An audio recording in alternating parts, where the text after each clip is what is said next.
નસીબ પરિવાર દ્વારા આયોજિત ભાગવત કથા અને તેમાં ભાગવતજીનું મહાત્મય એટલે કે મહત્વની કથા જ્યાં સુધી વસ્તુ વ્યક્તિ પદાર્થની કિંમત મહત્વ સમજાય નહીં ત્યાં સુધી તેના પ્રત્યે અહોભાવ જાગે નહીં. જ્યારે એ કિંમત સમજાઈ જાય પછી એ મહત્વ સમજાઈ જાય પછી એના પ્રત્યે પ્રેમ જાગે. બિનુ પરતીતિ હોય નહીં પ્રીતિ. અહીંયા પદ્મ પુરાણની અંદર મહાત્મય કથા બતાવવામાં આવી છે.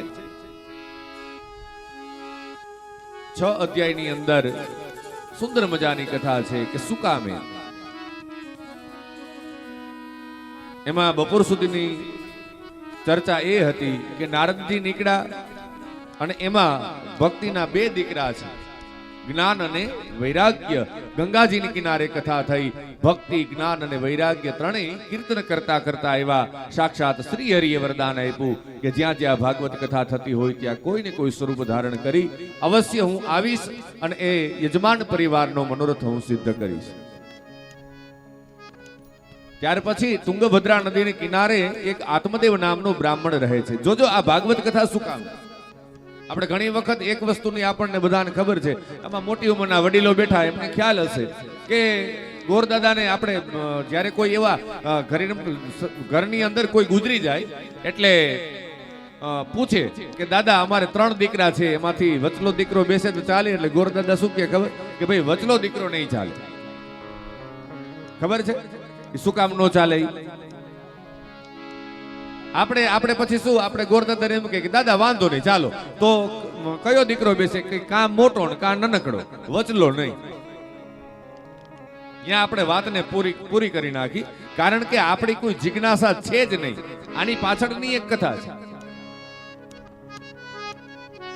હરિશ્ચંદ્ર રાજાએ પુત્ર પ્રાપ્તિની ઈચ્છા હતી એટલે વરુણદેવનું એમને યજન કર્યું, વરુણદેવને પ્રસન્ન કર્યા.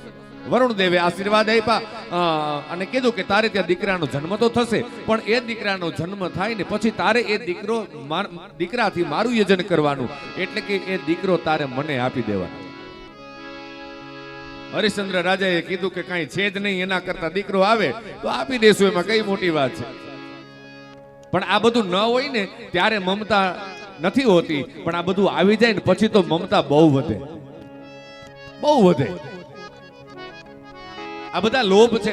હિરણ્યકશિપુ એ લોભનો અવતાર છે, અને એ લોભને મારવા માટે થઈને તો ઠાકોરજીને 2 અવતાર લેવા પડ્યા. હરિશ્ચંદ્ર રાજાએ વરુણદેવનું પૂજન કર્યું, વરુણદેવનું અર્ચન કર્યું, વરુણદેવ પ્રસન્ન થયા, આશીર્વાદ આપ્યા અને કીધું કે તારે ત્યાં એક દીકરાનો જન્મ થશે. અને ત્યાંથી નીકળી ગયા. દીકરાનો જન્મ થયો, દીકરો માંડ્યો છે મોટો થવા. વરુણદેવે સમાચાર મોકલાવ્યા કે મારા આશીર્વાદથી તારે ત્યાં દીકરાનો જન્મ થયો છે ને, તો એ દીકરો તું મને આપી દે. પણ હરિશ્ચંદ્ર રાજા કહે છે કે હજી તો જન્મ થયો, હજી તો છઠ્ઠી નથી થઈ, હજી તમે એને રમાડ્યો નથી, હજી થોડો અમને લાભ તો લેવા દો. વરુણદેવે કીધું કઈ વાંધો નહીં. મેંડો સમય વીતવા, આમ કરતા કરતા 1 વર્ષ વીતી ગયું અને વળી પાછા વરુણદેવે સમાચાર મોકલા કે મેં તને કીધું હતું કે મારી કૃપાથી તારે ત્યાં દીકરાનો જન્મ થાય ને એ દીકરો તારે મને આપી દેવાનો, અને હવે હું લેવા માટે આવ્યો છું. વળી પાછા એમાં મુદત નાખે.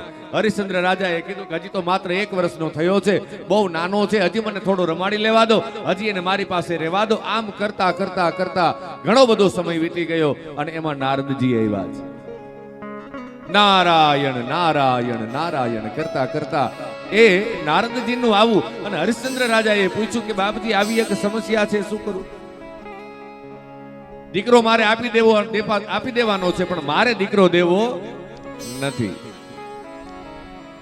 નારદજીને ઉપાય પૂછ્યો કે તો પછી હવે કરવું શું? નારદજીએ કીધું કે એક કામ કર, એને તો દીકરાથી એક વ્યક્તિથી મતલબ છે ને, ગમે તે આપી દે.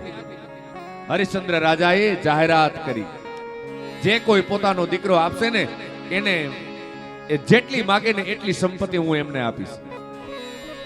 બધી જગ્યાએ સમાચાર ફેલાઈ ગયા, કોઈ પોતાનો દીકરો આપતું નથી. અને એમાં એક અજીગર્ત નામના બ્રાહ્મણ છે, અને અજીગર્ત નામના બ્રાહ્મણ નદી કાંઠે એક ઝૂંપડી છે, અને એમાં અજીગર્ત નામના ઋષિ બેઠા છે. પતિ અને પત્ની બંને વાત કરે છે કે આપણે 3 દીકરા છે અને આપણે તો અહીંયા ઘરમાં રહેવામાં તકલીફ છે, આપણે કોઈ બીજી આજીવિકા તો છે નહીં. અને એને બદલે હરિશ્ચંદ્ર રાજાએ જાહેરાત કરી છે કે કોઈ મને પોતાનો દીકરો આપે તો એ માગે એટલી સંપત્તિ હું આપું. અને તો આપણે એક કામ કરીએ કે મોટો દીકરો છે ને એ આપણે હરિશ્ચંદ્ર રાજાને આપી દઈએ. અને અહીંયા અજીગર્તના પત્ની બોલ્યા કે નહીં હો, મોટો દીકરો નહીં, એ મોટો દીકરો મને બહુ વાલો છે, જોજો ધ્યાન દેજો, મોટો દીકરો મને બહુ વાલો છે, એવું નહીં આપવા દઉં. અજીગર્તે કીધું કે તો શું કરવું? કે તો નનકડો દીકરો આપી દઈ. અજીગર્તે કીધું કે નહીં, નનકડો દીકરો આપણે નહીં આપીએ, એ મને બહુ વાલો છે. અને એમાં એ ઝૂંપડીની બહાર સુનહ શેફ નામનો બ્રાહ્મણ છે, અને ઈ અહીંયા સાંભળે છે. પછી પતિ અને પત્ની બંનેએ વિચાર એવો કર્યો કે મોટોય નથી આપવો, નાનોય નથી આપવો, હવે એક કામ કરીએ કે વચલો દીકરો સુનહ શેફ છે ને ઈ આપણે આપી દઈ દાનમાં, હરિશ્ચંદ્ર રાજાને આપણે દઈ દઈ. અને અહીંયા વચલા દીકરા સુનહ શેફે શ્રાપ દીધો કે તમને મોટો દીકરો વાલો, તમને નનકડો દીકરો વાલો, મારા પ્રત્યે તમને જરાય પ્રેમ નથી. હું દીકરો તો તમારું જ છું ને, મોટો હોય કે નનકડો હોય કે વચલો હોય, મા બાપ માટે તો બધા દીકરા સરખા હોવા જોઈએ. પણ હું તમને શ્રાપ આપું છું કે કદાચ તમે હવે મને આપી દો ને, પણ મારો આ શ્રાપ છે કે હવે જ્યારે પિંડદાન તર્પણ વિધિ, જ્યારે કોઈ ગુજરી જાય ત્યારે શ્રાદ્ધાદિક કર્મ કરવાનું હોય, 12મા દિવસે 11મું અને 12મું કરવાનું હોય, એમાં વચલા દીકરાના હાથેથી પિંડદાન કરવામાં આવશે નહીં. અને જો પિંડદાન કરવામાં આવશે તો એ પિતૃલોક સુધી એ પિંડદાનનું પુણ્ય પહોંચશે નહીં. શ્રાપ છે. અને એ છે ને ખાલી આ 12મું 11મું 12માં પૂરતો જ શ્રાપ છે. હા, પછી તમે તીર્થ કાંઠે ગયા હોય, તીર્થ ક્ષેત્રમાં ગયા હોય, તિથિ નિમિત્તે શ્રાદ્ધ કર્મ આવતું હોય તો એ પાછું થાય. કોઈ વ્યક્તિ ગુજરી જાય ને એની પાછળ વચલો દીકરો શ્રાદ્ધાદિક કર્મમાં બેસી શકતો નથી. અને કદાચ એ પિંડ આપે તો એ પિંડ એ પહોંચતો નથી અને એ જીવને પ્રેત યોનિમાં ભટકવું પડે. સુનહ શ્રેપનો આવો શ્રાપ છે. આપણે પૂછતા જ નથી કાંઈ. હા દાદા વાંધો નહીં, ભાગવતજીનું મહાત્મય છે ને, એ મહાત્મય જ મૂળ કથા છે.